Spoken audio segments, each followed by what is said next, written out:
Keir Starmer faces backlash from angry protesters outside Parliament. You're not going to believe what just went down outside the gates of Parliament. It wasn't the usual chants, not the usual signs, not just another small crowd making noise in London.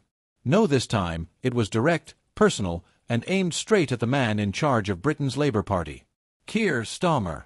And the word that echoed through the crowd left no doubt people are furious. This wasn't some fringe protest. This was loud, raw, and emotional. Starmer walked into Parliament to face MPs, but what he faced outside was a storm of public anger. So, what exactly happened? Just days after a string of controversial decisions ranging from foreign policy positions to his stance on domestic strikes, protesters gathered outside Westminster. They weren't holding back. Signs read things like, "You don't speak for us," and "Democracy betrayed." As Starmer's motorcade pulled up, the shouting grew. Reporters nearby said the noise was so intense, it was nearly impossible to hear their own interviews. One political insider who witnessed it said, "This was the angriest crowd I've seen directed at a Labour leader in years." It wasn't just about policy, it was about trust. And that's the heart of it. Trust. Now, let's put this into context. Keir Starmer came into Labour leadership promising stability, moderation, and credibility after the chaos of the Corbyn years. For a while, it worked.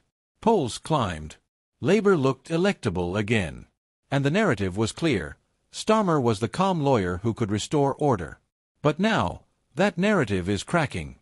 Critics argue that his leadership feels too cautious, too disconnected, and sometimes too aligned with establishment politics.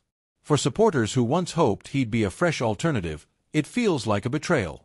And that's exactly what fueled the protest outside Parliament, the sense that Starmer is no longer listening to the base that put him in power. Social media lit up almost instantly. One clip of protesters shouting outside Westminster pulled hundreds of thousands of views within hours. The caption read, "Starmer can't hide from the public forever." Another trending post said, "If he thinks this anger is going away, he's in for a shock." And yet, supporters fired back. One Labour MP defended Starmer, tweeting, "Leadership means making tough calls. You can't please everyone, especially not the loudest voices outside Parliament." So, we're seeing the divide in real time. The base versus the leadership.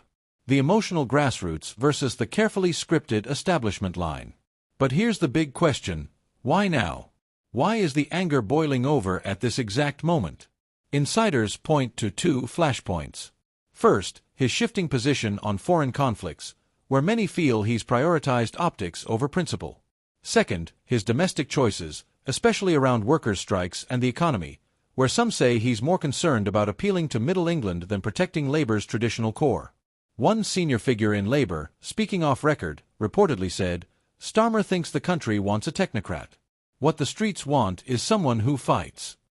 That tension between political calculation and emotional authenticity is what's fueling these protests. And if you think this was just a one-off moment, think again. History shows us that when public anger reaches the gates of Parliament, it doesn't just fade away. Remember the poll tax protests that crippled Margaret Thatcher's government? Remember the fury outside Downing Street when Tony Blair backed the Iraq War? Protests at that level aren't just background noise, they can shift the entire political landscape. Which is why people are asking right now, is this the moment Starmer's carefully built image begins to unravel? Now, let's not forget Starmer's still ahead in the polls.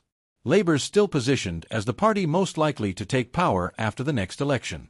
But here's the danger: anger like this doesn't need to be the majority view.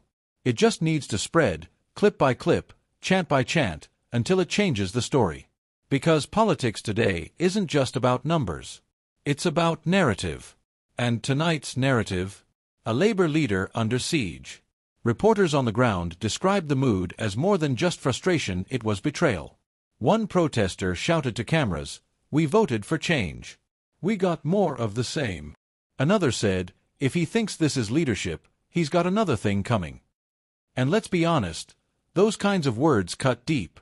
Because once the public starts using betrayal as the language of politics, it's hard to walk it back. The real danger for Starmer isn't this one protest, it's the domino effect.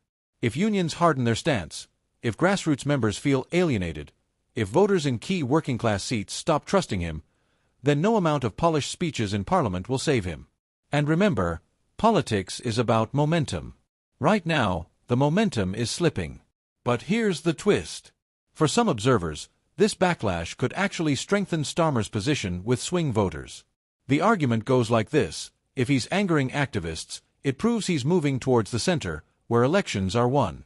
A columnist wrote in the Times, "Protests outside Parliament may look bad, but to Middle Britain, it shows Starmer isn't captured by the fringes." So, depending on who you ask, this could either be the beginning of the end, or a strange kind of turning point that solidifies his image as tough enough to lead. And that leaves us with the question nobody can answer yet. Is this the start of a larger revolt against Starmer's leadership? Or just a loud moment that will fade once the next news cycle kicks in? What we know for sure is this politics is emotional. It's about feeling seen, heard, represented. And when crowds gather outside Parliament to shout at the leader of the opposition, it sends one unmistakable message: something's broken. So, what happens next may be the real scandal. Will Keir Starmer weather the storm, adapt, and reconnect with his base? Or, will this be remembered as the night the mood turned, the night the crowd outside Parliament made their anger impossible to ignore? Because if history tells us anything, it's this: when the streets start speaking louder than the speeches, leaders have two choices: change course, or brace for impact. If this is just the beginning, how much deeper does it go?